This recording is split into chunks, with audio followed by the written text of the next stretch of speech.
Oi, gente, esse é o ArquiCast número 120, meu nome é Adilson, e hoje a gente vai falar novamente de um filme. Esse filme em questão começa com um enredo aparentemente simples. Uma família pobre que vê uma oportunidade financeira, trabalhar para uma família rica prestando serviços de todos os tipos. Mas para isso, precisam criar aparências, falsificar documentos, esconder a relação familiar e mentir sobre suas qualificações. O que começa como uma história quase cômica vai ganhando complexidade rapidamente. Nada mais é o que parecia ser. Cercada de metáforas visuais e reviravoltas, a trama encontra nas casas de cada uma das famílias o espaço representativo das diferenças culturais e sociais entre elas. Hoje a gente vai falar do mais recente ganhador do Oscar de melhor filme, Parasita. E para falar desse filme, a gente traz aqui duas pessoas bacanas para conversar com a gente. Primeiro, deixa eu chamar aqui a Janaína. A Janaína é jornalista, pós-graduada em cinema, colabora em vários veículos de entretenimento, já participou algumas vezes com a gente aqui para falar de cinema. Boa noite, Janaína, seja bem-vinda de volta.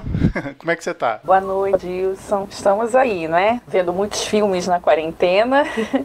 E o Parasita é um filme bem recente, né? Ganhou o Oscar, fez bastante sucesso. Acho que a gente vai ter bastante coisa interessante para falar sobre ele hoje. Bom, obrigado pela sua presença aqui. Bom, a gente está então com o Danilo Hideki, que está aqui para conversar com a gente. Ele é arquiteto, especialista em design e membro do EAB de São Paulo. Boa noite, Danilo. Bem-vindo de volta.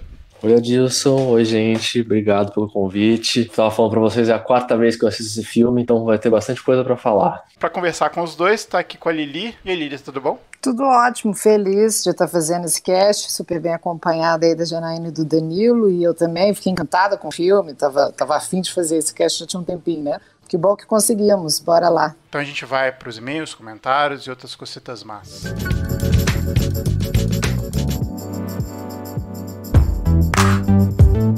Voltamos com mais uma leitura de comentários, recadinhos, outras cositas más. Tô aqui com o Rafa. Fala aí, Rafa, tudo bom? Opa, beleza? Bom, Rafa, como é que essa galera faz pra entrar em contato com a gente? Bem, daquele modo raiz, mandando um e-mail para contato@arquicast.com e também nas nossas redes sociais, Facebook, Instagram, e um dia a gente chega no Pinterest.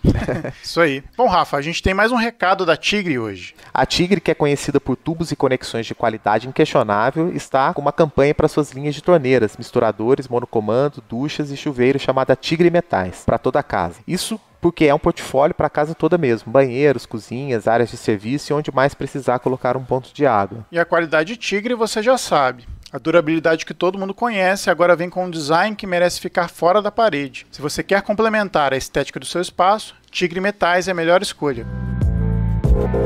E quem não quiser ouvir os recados e comentários, só pular para 4 minutos e 4 segundos. Vou dar um salve aí para quem curtiu a nossa postagem do último episódio, que foi a arquitetura no Instagram. Dá um salve para Caroline Pedraça, Júlio Ferreira, Samira Fagundes, Luísa Galimberti, Israele Maia, Nicole Vargas, Juliana Viana, Thiago Espagnoletti, Bruno Barbosa, Bárbara Vasques, Guilherme Leme, Janaína de Melo, Alex Santos, Camila de Paula, Alice Veloso, Pedro Paulo, Alan Naip, Mayra Soares, Alexandre Martins, Cláudio Barcelos e a todos que curtiram a nossa postagem, que repostaram. Muito obrigado, vocês fortalecem a gente pra caramba aí, pra mais gente ouvir nossos episódios, certo, Rafa? Certíssimo. Vamos então deixar o pessoal ouvir o episódio de hoje sobre Parasita? Vamos lá, porque a reflexão é importante. Exato. Bom, galera, a gente volta então daqui a uma semana com mais um episódio pra vocês. Até mais!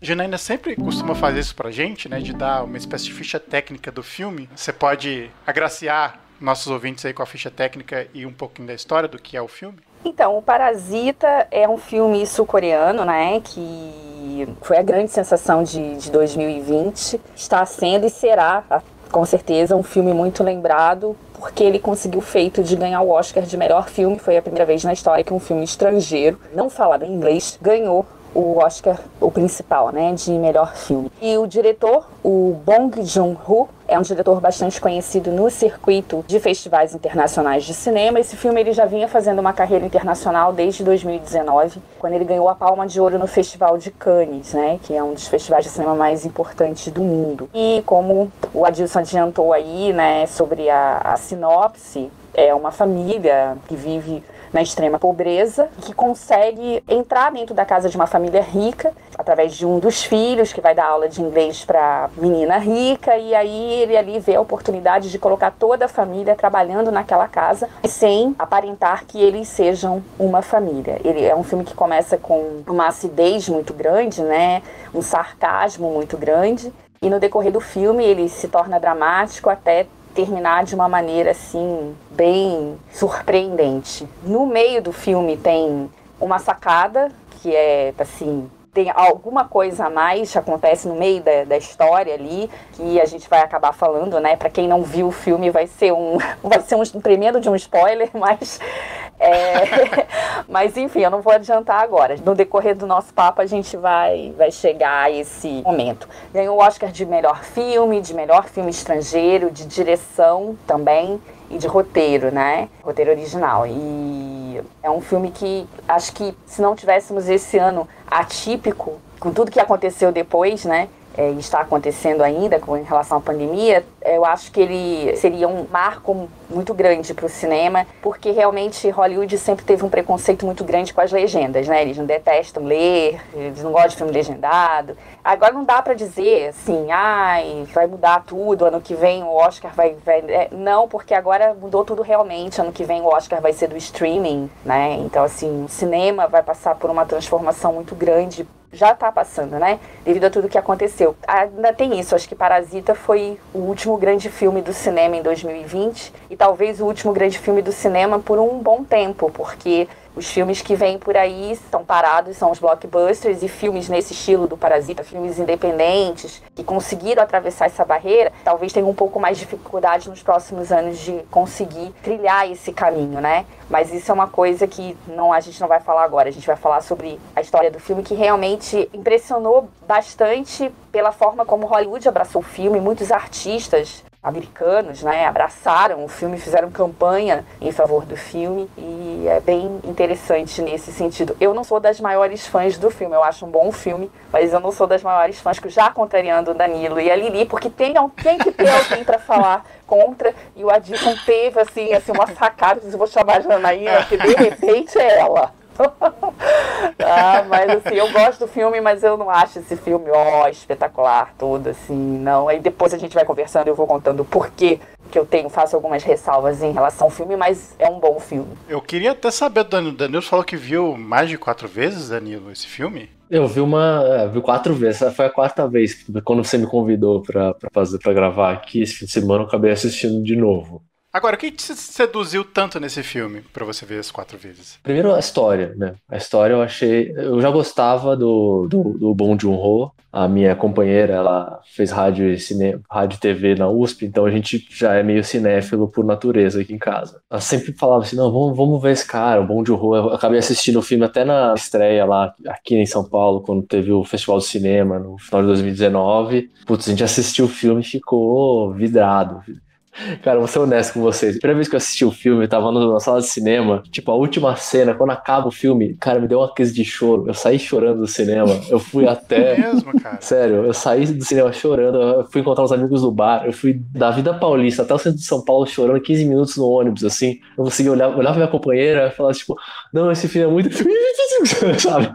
Você não consegue falar, assim. Fiquei pensando sobre isso pra falar aqui com vocês, e acho que, assim, a primeira coisa que me pegou no filme foi a identificação imediata que você tem com a família Kim, que é a família pobre, né? Esse mito da ascensão. E aí eu já vou dar o spoiler de cara, tá? Quem não viu o filme e quiser parar aqui, assiste o filme depois volta. Mas quando você entende no final, né? Aquela cena final que ele está escrevendo a carta pro pai, que tá preso no subsolo e tal, ele fala assim, eu vou ficar rico e vou comprar a casa e só o que você vai precisar fazer é subir a escada pra gente se reencontrar. Eu achei essa cena muito bem feita, né? O roteiro muito bem escrito nesse sentido, porque amarra o filme inteiro, né? A gente sabe que é uma mentira, né? A gente sabe que é uma ilusão. E isso, pra mim, foi uma metáfora muito bem feita sobre a questão de classe. É intransponível essa barreira. E é muito legal dessa história do final da carta, no final, porque ela é esse mito da recompensa futura, né? Essa coisa que prende todo mundo, é o mito do mérito. Isso é uma coisa que, tipo, teoricamente todos nós somos iguais, até acontecer uma série de coisas malucas na nossa vida, como o filme acaba apresentando. O roteiro é muito bem construído e tem 1000 coisas que eu queria falar aqui, mas eu acho que eu queria passar a bola pra vocês antes de começar a estender. Lili, suas impressões, assim, gerais sobre o filme? filme. Eu também fiquei muito impressionado. Foi o melhor filme que eu vi aí nos últimos tempos. Esse e Eu Era Uma Vez em Hollywood, que são nos meus preferidos da última temporada, aí, certamente. Eu achei ele todo bom, não só porque conta uma história que nos interessa, ele também que envolve, né, a questão de diferenças sociais tratadas também através da arquitetura e das residências, né, dos lugares onde as pessoas moram. É muito isso, né, o tema do filme ali e tal. Mas não só por isso, eu achei o cara fantástico, eu não sacava nada dele. Os outros filmes, depois a Janaína pode falar um pouquinho sobre isso também, assim, eu realmente não entendo nada de cinema sul-coreano, acho que eu e a maioria, né, então pra mim não foi nenhuma surpresa, porque eu não tinha expectativa com relação a isso, mas eu fiquei muito impressionada, achei a forma como ele conduziu o filme, né, assim, começando realmente como uma história relativamente simples, quase previsível ali, né, e aí você vai criando um sentimento com relação àquela família e depois tudo se desmorona, assim, sabe? Eu acho que o filme tem duas partes totalmente diferentes uma da outra e o cara me pegou total. Ele tem muita camada, né, que a gente vai falar aqui, mas eu te confesso, assim, a direção do cara mesmo e as escolhas que ele faz para levar esses temas, né, da diferença social, da distância, do abismo cultural também ali, né, que existe, eu achei fantástico, tanto na arquitetura quanto na questão do trabalho, né, eu achei o filme sensacional. E achei super bem dirigido. Adorei, fiquei fã. Eu tô doida pra ver o que a Janaína vai contar pra gente. Aí se ela vai conseguir mudar de opinião até o final do cast aqui ou não, né? Eu confesso que eu tive um problema de expectativa com esse filme. Vocês devem estar até sabendo, né? Eu ouvi muito bem desse filme. Nossa, esse filme é incrível, esse filme é tudo, não sei o quê. Aí eu falei, vamos ver se esse filme é tudo mesmo, né? Parei pra ver. A expectativa tem um problema. Ela cria um monstro, né? E aí esse monstro não virou um monstro pra mim. Eu gostei do filme. O filme não é ruim. Assim, não tô falando que o filme é ruim ou algo assim. Tô meio na vibe da Janaína, assim, que eu acho que é um filme bom. Ele é muito bem dirigido. Ele tem umas sacadas muito interessantes, mas eu acho que eu esperava tanto desse filme, porque me falaram tanto desse filme, e no final das contas eu acho que eu não tive essa identificação mais sentimental que o Danilo teve. Aí quando terminou eu falei, ok. E engraçado que essas primeiras impressões, acho que elas são muito valiosas, né, quando você acaba de ver um filme, por exemplo. Eu acabei angustiada também. Pois é. Se eu visse com mais cuidado depois, agora eu não consegui ver uma segunda vez, tá? Só pra avisar que eu ia ver pro cast, eu consegui ver até só a metade. Mas eu acho que numa segunda vez eu ia comecei a prestar atenção em outras coisas, assim. Percebi que a direção é fenomenal. Agora, a história em si, talvez se eu tivesse olhado uma segunda vez, novamente com mais cuidado, talvez eu tivesse relevado. Mas com essa primeira impressão que eu tive, não foi tão impactante. Até porque, assim, uma coisa que até o Danilo tava comentando comigo, né? É um filme difícil de você definir se ele é drama, se ele é comédia. É muito estranho, assim. Ele tem várias emoções durante o filme. Ele tem muito de comédia, ele tem muito de suspense, né? Mas é curioso como classificar o filme, assim, como um estilo. Se ele é um drama, se ele é uma comédia, pra mim é difícil, assim. Eu não consigo classificá-lo, assim, colocá-lo num rótulo nele. Bom, no caso desse filme eu achei bom, né? Não é que é bom sempre, né? Mas assim, no caso do filme eu achei isso bem interessante. Só rapidinho, eu acho que a melhor definição é do próprio diretor. Ele tem uma entrevista que ele fala que é um comedy thriller, né? Uma comédia suspense. Tirar o suspense do porquê que eu faço as ressalvas em relação ao filme, é porque, pra mim, o roteiro é muito parecido com o roteiro do Assunto de Família, que é do Koreeda, um cineasta japonês, que ganhou Cannes um ano antes, em 2018. Então eu tenho esse filme do Koreeda muito na minha memória. Esse filme concorreu ao Oscar de filme estrangeiro no ano passado, perdeu pro Roma, do Alfonso Cuarón. E eu tenho esse filme muito vivo na minha memória. É exatamente a mesma coisa, é a desigualdade social. Também é um filme asiático e de um diretor que é muito conhecido no circuito de festivais de cinema. Só que o filme do Koreeda, ele é dramático do começo ao fim. Ele é um filme pesado, é um filme que te incomoda. Nem era o meu filme favorito para ganhar Cannes em 2018. Ele concorreu com o filme do Spike Lee, o Infiltrados na Clã, e ganhou do filme do Spike Lee lá em Cannes. E aí, um ano depois, apareceu o Parasita, que eu não vi em Cannes, porque ano passado eu não cobri o festival, e eu vi quando o filme estreou no Brasil. Aliás, tive até dificuldade para assistir o filme em São Paulo, porque eu fui para assistir e não tinha ingresso, as sessões todas esgotadas. Eu falei, nossa. Aí eu consegui ver o filme na primeira semana de janeiro desse ano. Antes dele, já estava naquele burburinho de concorrer ao Oscar. E aí, sala lotada. Quando o filme começou, a história começou, aí eu já, exatamente o que a Dilson falou, do negócio da primeira impressão, eu já fiquei assim, é sério?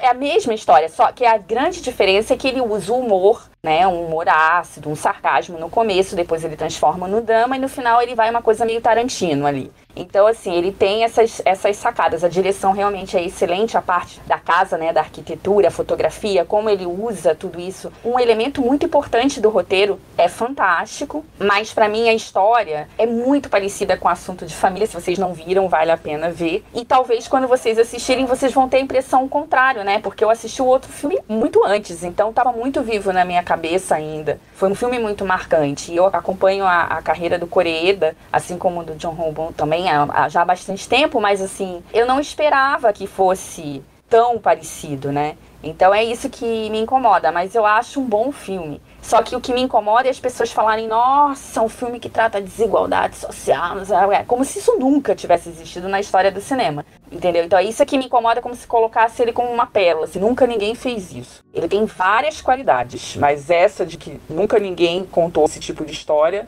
não é uma delas. Pelo que o Danilo falou aí da cena final, pra mim a melhor cena do filme é a história da chuva. Toda vez que chove e cai temporal de lá pra cá, eu penso naquela cena. Pessoas perdem suas casas e a família rica diz que bom que choveu porque agora tá sol e eu vou fazer um churrasco. Aquilo ali pra mim, eu fiquei aquela ali pra mim é a grande cena do filme, assim. Nunca mais eu vi enchente, assim, toda vez que chove eu penso agora nisso, né? Eu falo, os pobres estão perdendo suas coisas e os ricos estão comemorando que vai fazer sol e vão fazer churrasco. Aquela cena pra mim é muito, muito significativa, assim. E é o que desperta tudo que vai acontecer, tudo que o pai vai fazer dali pro final, né? É o que motiva ele, entre aspas, né? Porque realmente é o que acontece. Então, aquela cena pra mim é bem marcante. É o que mais me marcou no filme. Eu acho a direção dele também incrível. Quando ele ganhou o Oscar de direção, ele se dirigiu ao Scorsese, porque ele falou que o Scorsese foi a grande inspiração da carreira dele. Então, assim, imagina o cara ganhou um Oscar concorrendo com o Scorsese. Tipo, eu não faria mais nada na vida,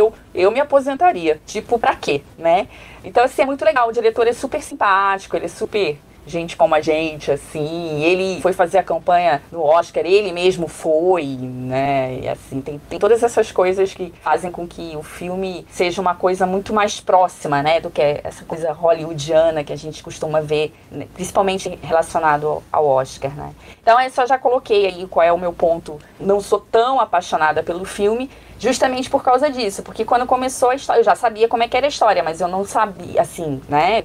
Como a gente falou aqui, a sinopse. Já com 10 minutos de filme, eu comecei a achar tudo muito parecido, o desenvolvimento da história muito parecido, com exceção que ele vai mudando justamente os gêneros, né? Ele começa como uma comédia ácida, depois ele parte pro drama, e no final tem uma coisa meio terrir ali, com aquelas cenas de sangue voando pra qualquer lado, mas era isso que eu queria colocar. Falou do Scorsese aqui, quando o Bong Joon-ho recebe o Oscar de melhor diretor, né, no último prêmio do Oscar, que ele cita uma frase do Scorsese, né, que é "The most personal is the most creative", né, quanto mais pessoal, mais criativo. E eu acho que tem tudo a ver com esse filme, né, tem tudo a ver com a forma como ele fala sobre esse conflito de classe, né, como você falou. Entendi completamente, concordo com você, Janaína. Até achei engraçado vocês dois, o Adilson e a Janaína, falando, porque agora, sei lá, a quarta vez que eu assisti o filme, eu olhei o filme de novo e falei, nossa, como é que eu me identifiquei com esse personagem? O cara é, tipo, zoado, sabe? Todos os personagens são meio malucos, são meio criminosos. Eu falei, não, realmente, calma lá, né? Ué, porque você tem empatia, Danilo. Você tem empatia, por isso que você se identificou. Eu acho que é um pouco o que o filme trata também, assim. Eu vejo muita questão da empatia, de se colocar no lugar do outro, né? Sim, com certeza. Eu, graças a Deus, nunca perdi nada de enchente, mas conheço quem já perdeu. E aquela cena, pra mim, assim, é muito do que acontece, do que as pessoas pensam, né? E ele colocou ali na fala dos personagens exatamente o que as pessoas pensam. Eu acho que um dos sucessos do filme, a Lili usou a palavra muito bem, é a empatia que as pessoas têm com os personagens. Por mais que eles estejam fazendo coisas erradas, né? Meio que a gente fica assim, mas tem uma justificativa, né? Eles precisam e tal. A gente cria uma identificação com aqueles personagens. Então isso ajuda com certeza o filme a conquistar o público, né? E ele brinca com essa posição, né, de herói e vilão. Isso não é claro, né? Assim, ele dá isso meio que assim de bandeja, né? Associando ali o nome do filme, que a gente vai depois mais para frente falar um pouquinho sobre isso, né? Mas assim, brinca um pouco com isso, né? Assim, quem tá tirando proveito de quem, né? Eu sei que não é uma temática também nova, mas eu acho que a forma como ele traz isso, assim, fazendo com que a gente tenha empatia por todos os personagens praticamente, mesmo das suas violências ali, né, pessoais, assim, com os outros, né? Ainda assim a gente consegue relacionar tamanho caos que a gente vive e a forma como a gente naturaliza determinadas loucuras, né, e desigualdades, e toma aquilo como algo muito natural e se identifica com coisas que deveriam ser bizarras ou estranhas a gente, mas não são, né, são muito mais comuns e muito mais próximas do que a gente está acostumado.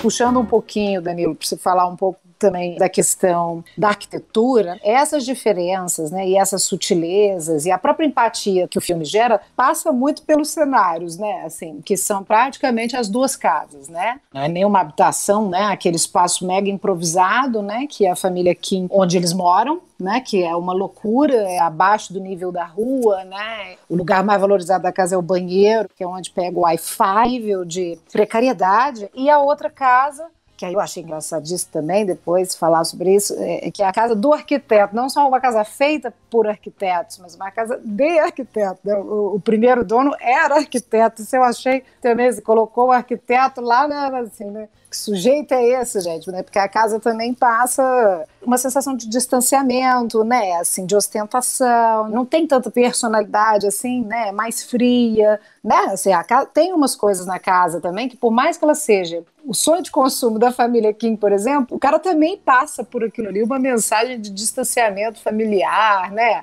De, sei lá, de pessoas morando isoladas, uma escala, tá todo mundo sozinho, mesmo quando tá todo mundo junto, tá todo mundo sozinho, porque sobra muito espaço, né? Tudo muito grande, assim. É muito louco, né? Fala um pouco pra mim, Danilo, o que você acha, assim, o que você destacaria também no filme, os espaços, né, onde as cenas se dão, onde a história é narrada, e a trama principal, né? Como é que você acha que ele usa isso e quais relações a gente pode fazer pra nossa área também? Tava gostando de ouvir você falar, porque eu acho que tem tanta coisa, né? Cada detalhe do filme foi pensado de uma forma que, assim, a primeira curiosidade que eu acho que é importante deixar claro é que as duas casas são sets, né? Há tanto a casa dos Park, que são os ricos, quanto a casa dos Kims, que são os pobres, aquele subsolo, né, onde eles moram, são sets. Então foi, sei lá, eu só percebi isso depois que quando cheguei em casa, fui pesquisar quem era o tal do arquiteto, e eu vi, não, é tudo direção de arte. Eu fui atrás do tal diretor de arte, que é o Lee Ha-jun, inclusive tem uma entrevista com ele no Lincoln Center no YouTube, que eu recomendo muito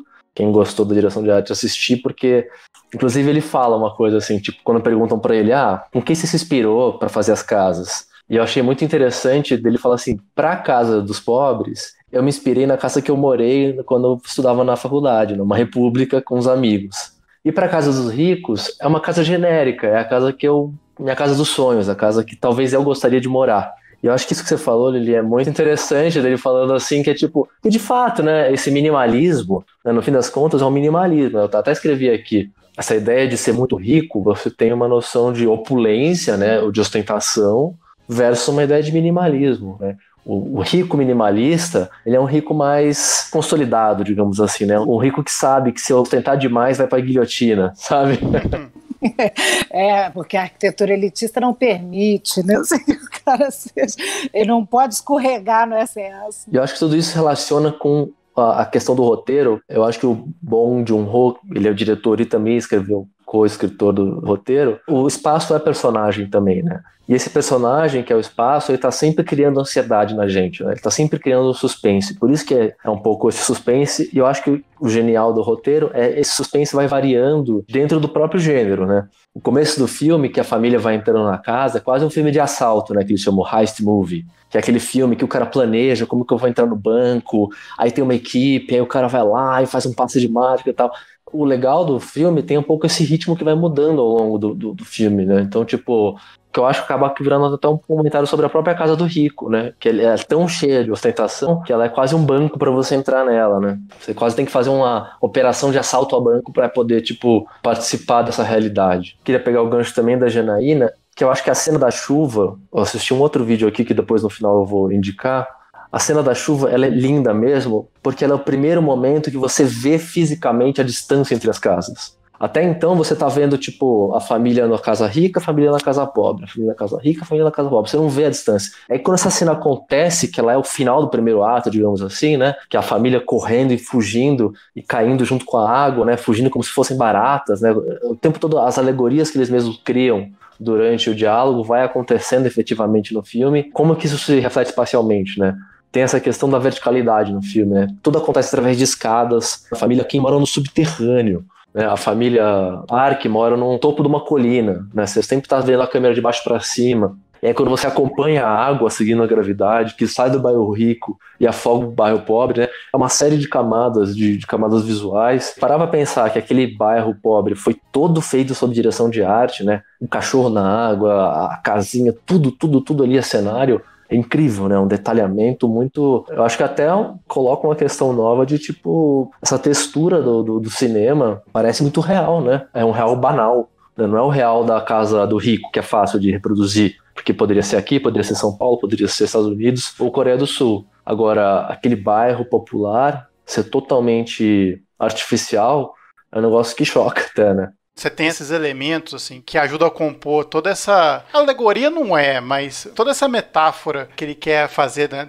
Reforçar essa diferença, né? Através dos níveis que a gente tá falando aqui e dos acontecimentos. Como é que um acontecimento pra família significa uma coisa e um acontecimento pra outra família significa completamente outra, né? Também é bastante significativo na história. Eu pensei também na outra relação entre interior e exterior, que é outra coisa que a gente presta muita atenção, né? O arquiteto e os espaços são muito feitos, né? A ambiência dos espaço deve muito a essa relação. O que está dentro, o que está fora e como essas duas situações se comunicam, né? E isso também é muito impressionante no filme, né? Porque a casa da família Kim é muito, muito pequena, mas tem lá o banheiro e o corredor praticamente e aquela sala que é o que dá para a rua, que é meio quarto, meio sala, meio tudo, né? É muito pequena, a gente até consome a casa mais rápido, assim, você compreende ela mais rápido. Mas a verdade é que assim, a ação se passa praticamente naquela sala e no banheiro, praticamente em 2 cômodos, sendo que a sala está no subsolo praticamente da rua ali, né? Tá numa altura de boca de lobo ali, né? Eles estão vendo assim por baixo da calçada quase. Então você vê o chão, né? Você vê o chão, você vê a sujeira e tal. Você vê a água da chuva, você vê a água do xixi das pessoas, mas é muito louco, assim, a relação com o exterior. Ele é totalmente desagradável mesmo, assim, fundos, né, é outra coisa. E a dos ricos é aquele jardim contemplativo, quase irritante. Eu lembro que toda vez que ficava filmando aquele plano, que é o plano da janela, e uma sala que não tem TV, não tem nada e tal, né? Então eles ficam lá olhando para aquele jardim contemplativo, me dava uma angústia, né? Assim, porque você fica assim, gente, que excesso, sabe? É um excesso muito jogado na sua cara, é uma coisa que a gente acostumou, mas vocês não tiveram essa impressão? Era uma casa quase desnecessária, uns tão pouco, né? E o outro lá sobrando.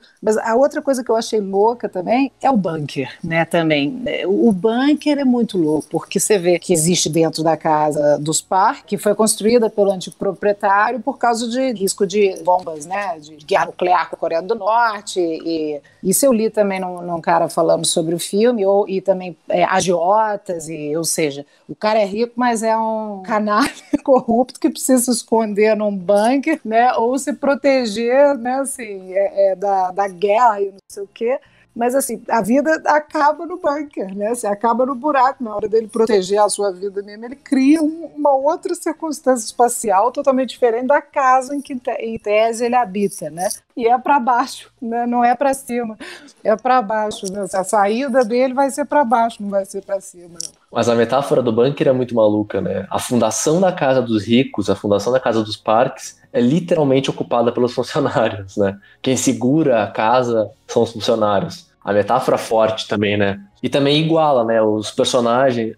Uma coisa que eu percebi nessa última olhada do filme foi que ele tá sempre igualando as duas famílias pobres, né? Tipo, tá todo mundo... Os pobres meio que tem a mesma situação, né? O cara que tava lá preso no bunker, no subterrâneo, ele fica lá porque eles falam, eu me endividei porque eu tive uma loja de tortas, acho. E aí, num daqueles diálogos da família Kim, o pai fala, lembra quando eu tive uma loja de torta, depois eu tive uma loja. E também tá falando um pouco sobre a cultura sul-coreana, essa coisa de ter as franquias da loja de bolo e tal, não sei o quê. Então também que é um negócio que meio que não vinga. Então você nunca sabe muito bem, né? Tem uma coisa do roteiro, a família Kim, eles não são, tipo, não estão passando da linha da miséria, né? Você vê que eles não estão passando fome. Mas tem uma série de... Você fica meio na dúvida, né? Eles são astuciosos, né? Eles têm ferramentas. Eles sabem ocupar aquele lugar socialmente, né? Isso também dá uma puta ansiedade, né? O tempo todo a tensão você cria não só com situações de medo, mas o tempo todo aquele acordo social está em limite. Você não sabe a hora que eles vão ser desmascarados, ou se a família dos ricos vai ser do mal com eles, né? O tempo todo está meio ali naquele limite.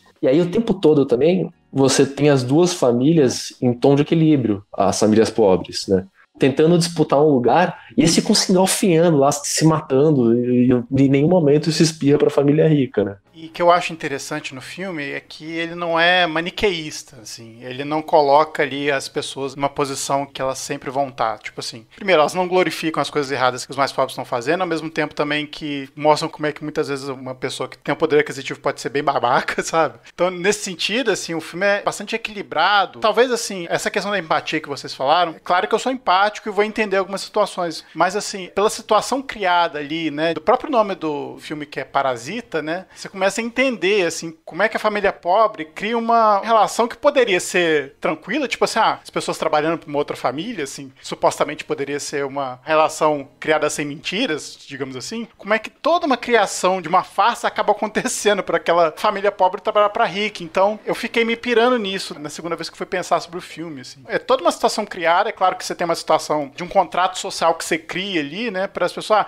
não pode descobrir que é mãe, que é irmã e tal. E a comédia vem um pouco dessa situação que é criada ali, né? Eu fiquei pensando para falar aqui com vocês, e muito dessa tensão que o filme cria, assim, eu trabalhei muito tempo com alguns arquitetos do ramo de alto padrão, e a gente acabava indo nessas casas, nessas mansões de luxo. E, na hora que você entra nesse lugar, é exatamente aquela tensão que eu sentia entrando nessa mansão que você sente vendo o filme. Sabe, que você é uma pessoa indesejada naquele lugar, que você meio que não pertence àquilo, que em qualquer momento você vai cometer alguma gafe, sabe, e as pessoas vão rir da sua cara, ou que você não pertence àquele lugar. É muito feliz esse lugar, esse espaço que o Bong Joon-ho cria no roteiro. E sobre a empatia, uma entrevista com o Bong Joon-ho, que perguntam para ele justamente essa coisa, né? O filme não tem vilão, né? Você cria personagens muito empáticos para esse filme, e ele fala assim, para falar sobre essa distância social, eu tenho que falar de uma realidade muito delicada, muito próxima minha, né? Muito sul-coreana, para poder apontar, questões muito detalhistas, né? Do mesmo jeito que,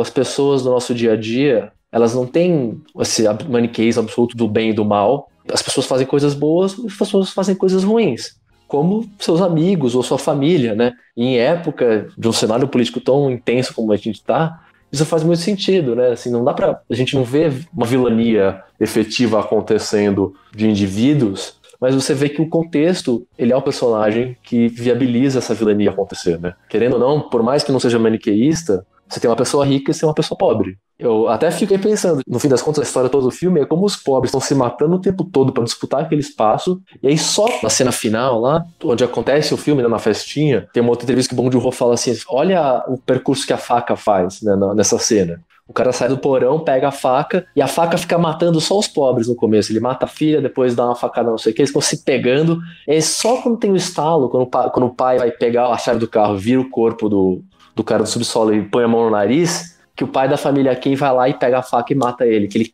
ele quebra o acordo social aí. Ele só atravessa esse acordo social nesse momento. E aí é muito maluco, porque aí eu acho mais maravilhoso do filme todo, e eu só me toquei agora, que o pai da família Kim, ele ocupa o lugar do cara do subterrâneo, né? Ou seja, o ciclo se fecha. O pobre explora o pobre e acaba voltando pro mesmo lugar onde ele estava no começo do filme. Essa parte do subterrâneo, por exemplo, quando eles descobrem, né, o marido lá da empregada da casa ali, realmente uma surpresa e tal. Mas ali, eu vou ser chata novamente, ali eu já pensei, essa família vai parar nesse subsolo aí. Se não for a família inteira, vai ser pelo menos o pai. E aí no final é exatamente isso que acontece, essa questão em que o Danilo colocou agora, eu consegui vislumbrar, assim, ali no decorrer do filme, quando eles descobrem aquele subsolo, a parte do churrasco, aquele sanguinário, todo aquilo ali, nem passou perto da minha cabeça que fosse acontecer daquela forma, mas que a família ia dar um jeito de ficar ali embaixo, alguém ia ficar ali, eu consegui entender já no meio do filme que isso iria acontecer. E a questão que o Adilson colocou, deles inventarem tantas coisas e não se mostrarem como uma família, no meu entendimento é porque o menino, quando consegue um emprego na casa, é um emprego temporário, né? Porque o amigo dele viajou e aí indica ele. Então eu acho que ali no começo ele não quer que saibam que eles são parentes, justamente porque ele entrou ali por uma indicação e acabam criando aqueles artifícios todos e forçando a demissão da empregada para a mãe poder assumir e tudo mais. Eles vão criando aquela situação toda. E metendo aí na parte da arquitetura, aquele janelão da casa ali eu achava sensacional. Eu achava incrível quando tinha aquelas cenas do janelão, assim, eu achava sensacional aquilo ali, porque eu ficava pensando, gente, uma família tão rica, né? Tanta coisa, fica contemplando aquela paisagem ali, tantas possibilidades, e eles contemplando ali aquela paisagem o tempo todo. Eu também vi essa coisa do rico, minimalista, eles eram legais com os empregados, né? Não tem essa coisa muito novela global, o ricaço trata mal o empregado, né? A vilã é rica e trata mal o empregado, não tem essas coisas. E ali não, eles tinha diferença social, mas a família tratava bem todo mundo e tal, não sei o quê. Então, assim, eles tinham essa coisa, assim, eles não ostentavam, né? Embora tivesse aquela casa gigante e tal. Por isso que, repito novamente, a cena da chuva é a cena que cai tudo por terra. É onde justamente o pai, que tá ali dirigindo e ouve, né, a mãe rica falando, é onde cai a ficha dele. Tipo, pô, os caras me tratam bem, mas estamos separados, como o Danilo colocou, né, onde tem justamente a distância entre as casas. A gente se trata super bem e tal, que legal, mas temos essa distância e essa distância vai sempre existir. Mal comparando, mas fazendo uma pequena comparação com o filme brasileiro maravilhoso, Que Horas Ela Volta, que mostra muito bem isso, né? A filha da empregada passa no vestibular e o filho da família rica não passa. Nossa, que absurdo, a filha da empregada passou no vestibular. A mãe lá, que é a personagem da Karine Telles, tratava super bem, nossa, tá com aqui há 50 anos, né, a personagem da Regina Casé, nossa, da família. Mas na hora que o filho dela não passou no vestibular e a filha da empregada passou, entre outras situações, né, que acontecem, aí cada um no seu quadrado, né. E esses pontos, assim, no caso do Parasita, são bem interessantes e, como a gente já vinha falando, como o diretor, né, usa as casas, né, como personagens do filme também, né? Não são apenas cenários, fazem parte também, estão ali também contando a história daqueles personagens, né? Eu concordo com você, Janaína. A coisa da janela eu achei fantástico, assim, até eu fiquei reparando agora de novo com mais cuidado. Eu acho que a janela da casa dos ricos é o único lugar que você consegue perceber que tem alguma coisa de cenário ali, porque ele é um vidrão gigante que não sei se vocês perceberam, mas tá colado vidro com vidro, assim, é tipo um blindex enorme colado um no outro. Aí hoje olhando eu falei, não, realmente, o lugar neva, não tem como ser uma casa de verdade aquilo ali. Mas é muito sutil, né? Esse uso meio... Eu fiquei pensando assim, se fosse uma ostentação, se fosse um neoclássico, o pessoal ia falar, nossa, que brega, bem feito que eles tomaram um golpe mesmo, né? Tipo lá,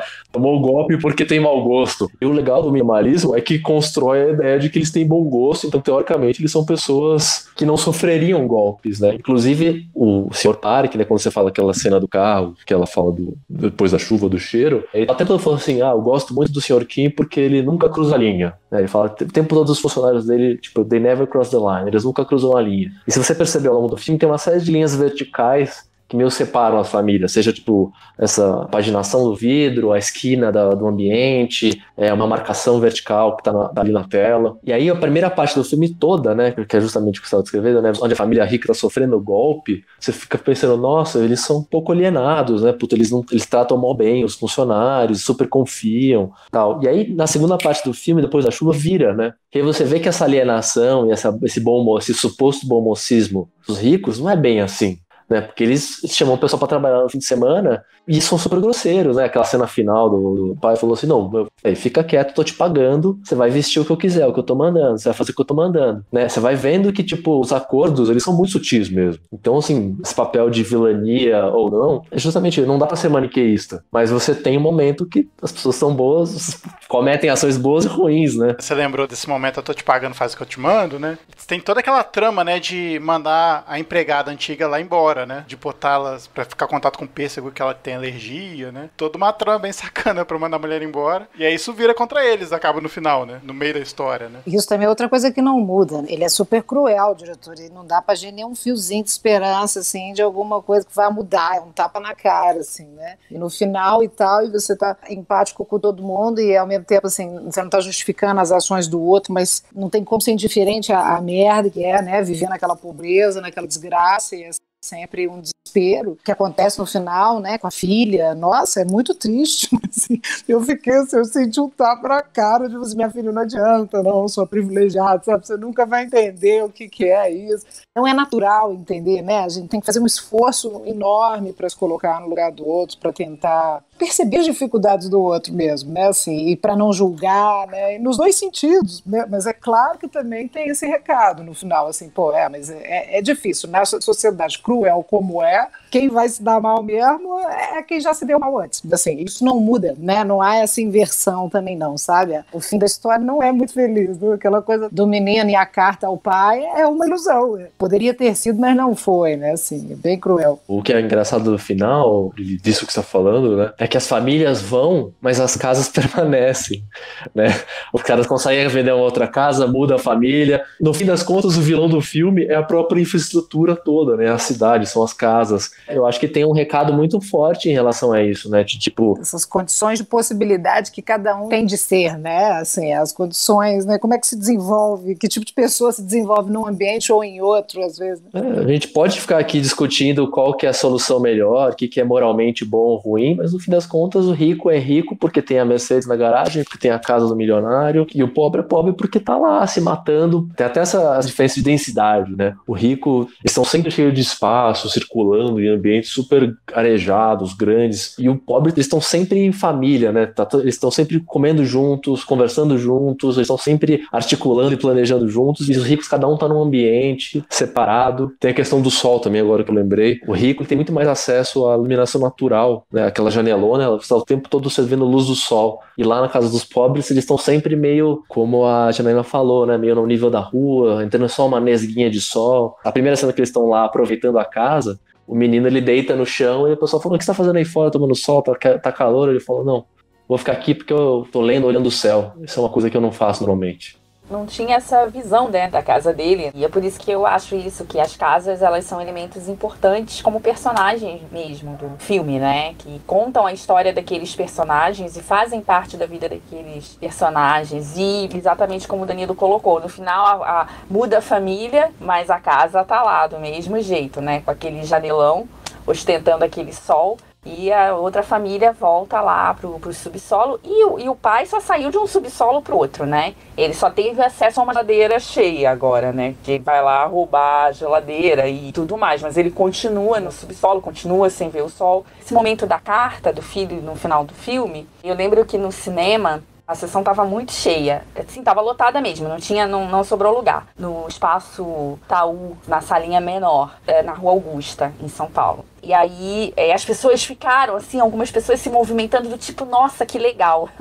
Teve algumas pessoas que acreditaram que aquilo iria acontecer. Então são aquelas pessoas que têm uma esperança no coração que o ser humano vai mudar e que a vida, né? E que o pobre vai ficar rico e tal. E eu fiquei ali desconfiada, falei, cara, não vai ser isso. Ali naquele final já tava bem com uma coisa cruel, assim, né? Tipo, esfregando na cara mesmo. Tipo, veja, vamos esfregar na cara de todo mundo. E aí quando se percebe que não era, né? Eu senti uma certa frustração de algumas pessoas saindo do cinema totalmente decepcionadas, porque as pessoas querem um final feliz, né? Mas como a gente tá falando aí, é difícil. Mas sabe que eu acho que esse é o segredo do sucesso do Parasita, Janaína? Porque você falou do assunto de família, eu fiquei morrendo de vontade de ver, porque eu quase assisti várias vezes por indicação, mas não assisti. Mas eu acho que o Bong Joon-ho meio amarrou essas coisas, Porque no fim é isso, é um filme de comédia, mas com um tema horroroso, né? As pessoas, todo mundo tá se matando o tempo todo, assim, é um drama horrível, assim. Isso é a vida, essa é a condição das pessoas hoje, né? Não, e eu acho que o fato dele ter começado como uma comédia é uma grande coisa a favor do filme, né? Porque ele vai cativando ali, né? Aqueles personagens, aquele jeitinho malandro deles e tal, de entrar na casa. E no final, ele quer mostrar que é isso, a realidade é essa, gente, é isso aí. Se ele fosse fazer o final da carta, né, que aquilo ali se tornasse verdade, o filme perderia muito. Não seria aquilo que o filme está contando ao longo do tempo, né, ao longo de sua história, ao longo das 2 horas de filme, né. É uma crítica social, na verdade, independente do gênero que ele usou, se foi drama, se foi comédia, ali é a esperança do menino, que a gente sabe que não vai acontecer, né, que é muito difícil acontecer, é muito triste, é muito triste. Inclusive eu acho muito bonito o momento que ele muda o registro do filme também, né, porque o tempo todo você tá vendo uma ação acontecer. Na hora que ele começa a falar da carta, você ouve o menino falando em off, narrando o que ele tá escrevendo pro pai, né, então muda totalmente o registro do filme, vira outro filme nesse final. É isso que é muito maluco, né? Parece que acabou o filme, assim. Por isso que eu acho que a reação das pessoas no cinema, muita gente teve isso, né? Que achou que, acabou, nossa, que legal, ele conseguiu e tal, não sei o quê. E não é isso, né? É muito triste no final das contas, é tudo muito, muito triste. É tudo muito pesado. Mas a forma como ele consegue contar isso parece que o filme é mais leve porque tem uma comédia e tal, você tem que dar várias risadas ali, né, da medida que as situações vão acontecendo e tal, mas... Você ri, inclusive, da violência toda, né, das facadas e tal. Você ri de nervoso, né? É, meio isso mesmo. Onde isso tudo vai levar, né, onde essas pessoas vão parar, então você fica meio assim, né, mas é uma história super triste na realidade, é uma realidade triste, né, do mundo. E tem essa identificação também porque é a realidade do mundo, né? Muita gente fala muito dos filmes brasileiros, assim, por que os filmes brasileiros não fazem tanto sucesso fora? Porque dizem que conta só a realidade do Brasil. Mas não, a realidade do mundo, na verdade, o mundo inteiro, né? Desigualdade social, é a forma como se conta. Essa desigualdade social é que faz as pessoas terem essa empatia com os personagens e tudo mais. Agora, a desigualdade social existe no mundo inteiro. Como se conta isso é que é a grande sacada. E foi justamente o que esse filme conseguiu. A ponto de haver a discussão de quem é, na verdade, o parasita do filme, né?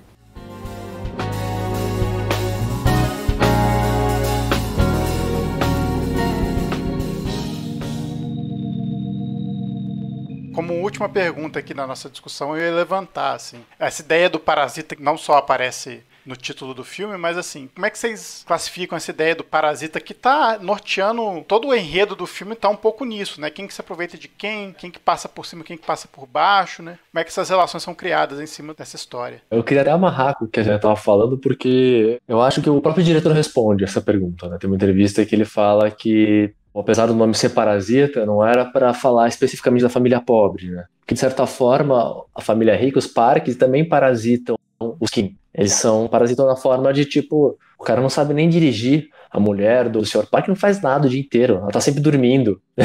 Não sei se vocês reparam isso no final. Ela tá sempre esperando o marido chegar. Eles dependem dos outros para fazer absolutamente tudo. Ela não sabe fazer nenhum serviço de casa, assim. É até meio atípico, né? Se você pensa num cenário conservador, a mulher deveria estar fazendo esse serviço.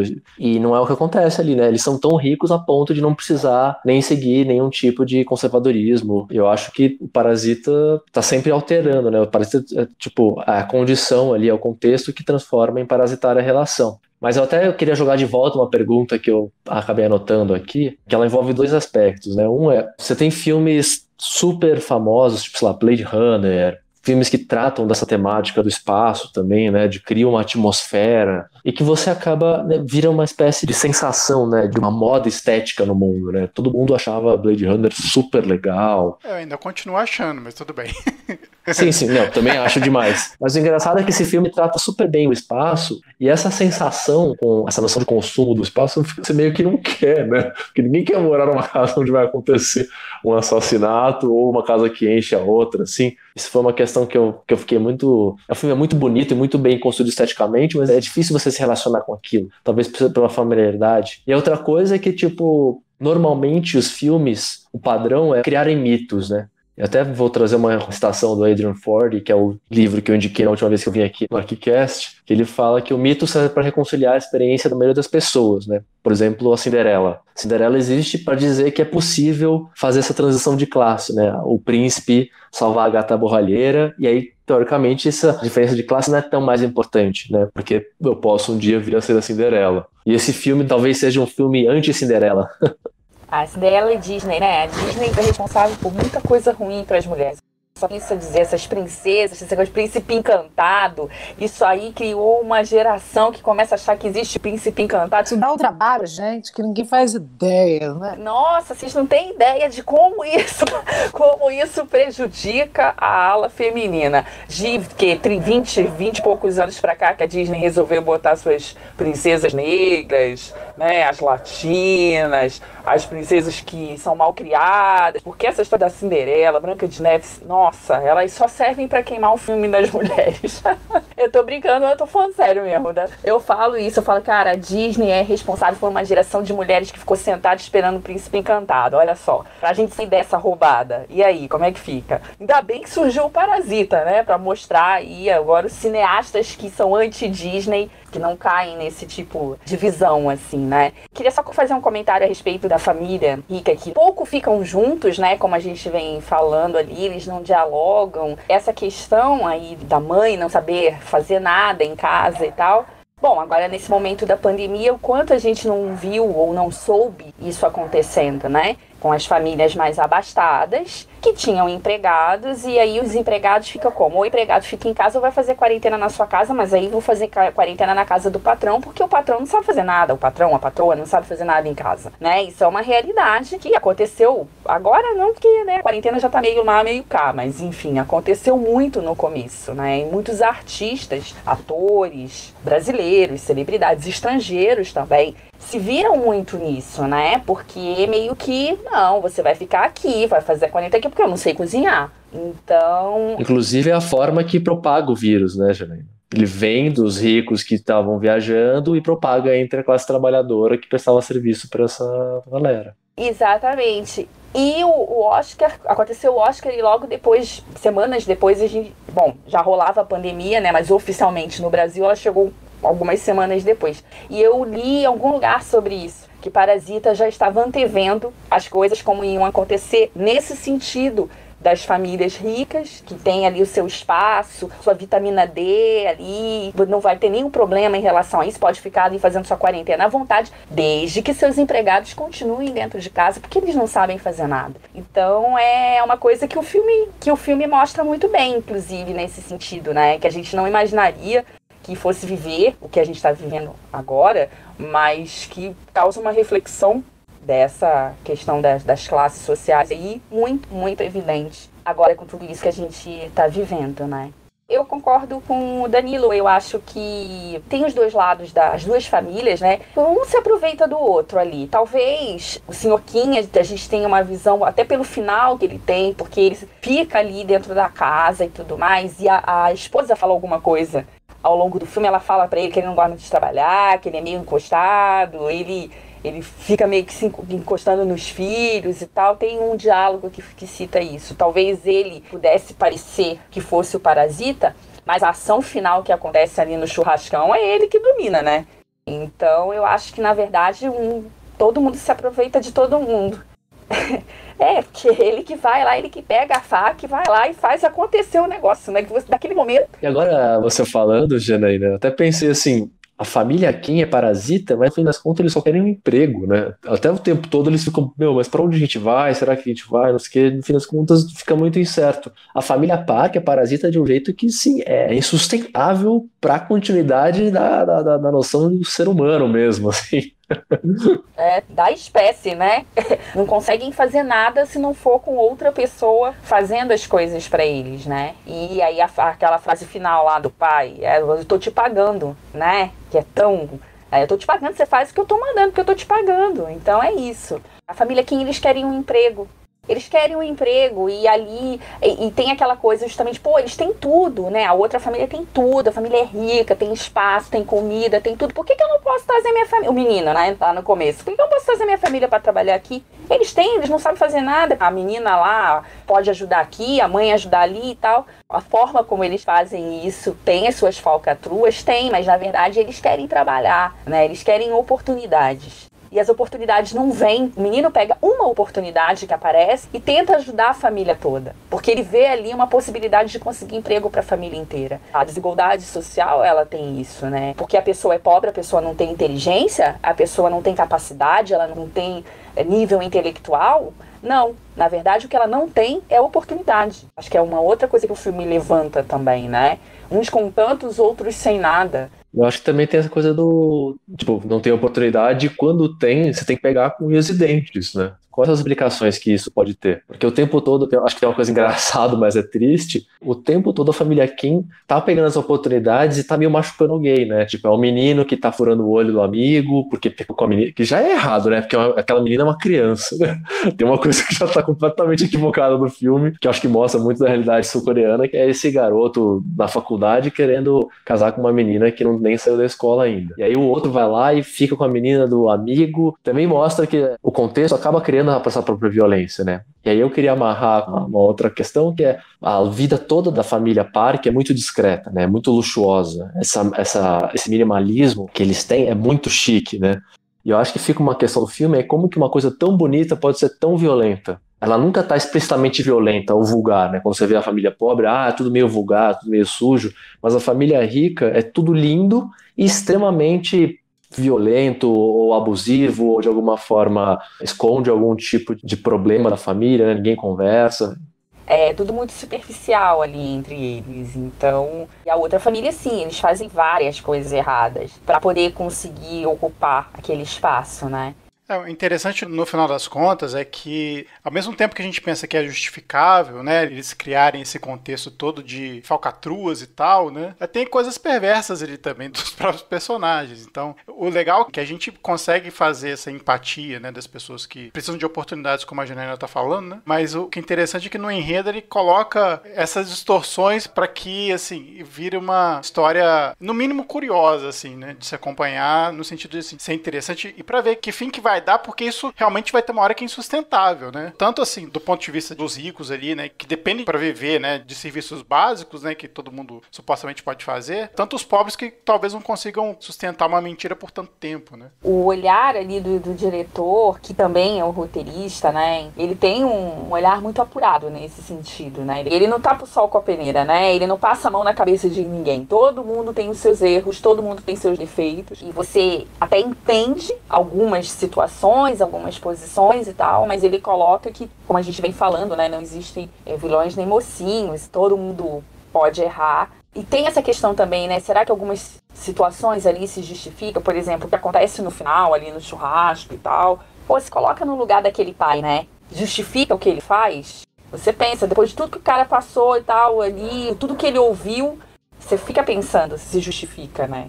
Não sei, né? Talvez esteja mais já com uma visão mais enviesada de fato, mas assim, o termo parasita já diz assim um pouco. É uma relação, é um organismo que abusa de um outro, né? Ou uma relação entre partes, mas é uma relação abusiva, né? Que normalmente causa dano a uma das partes, né?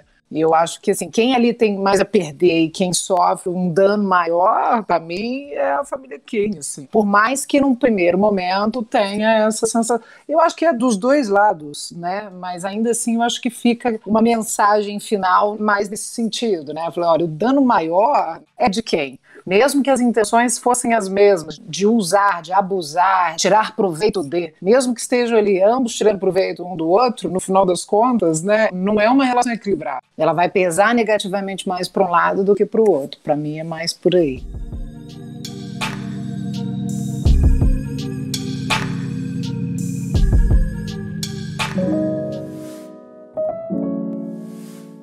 Então, depois das palavras da Lili, a gente vai chamar a galera para fazer a rodada de dicas. Danilo, você tá com a sua dica aí? Tô com a minha dica aqui. É bastante dica, tá? Depois eu te passo todos os links.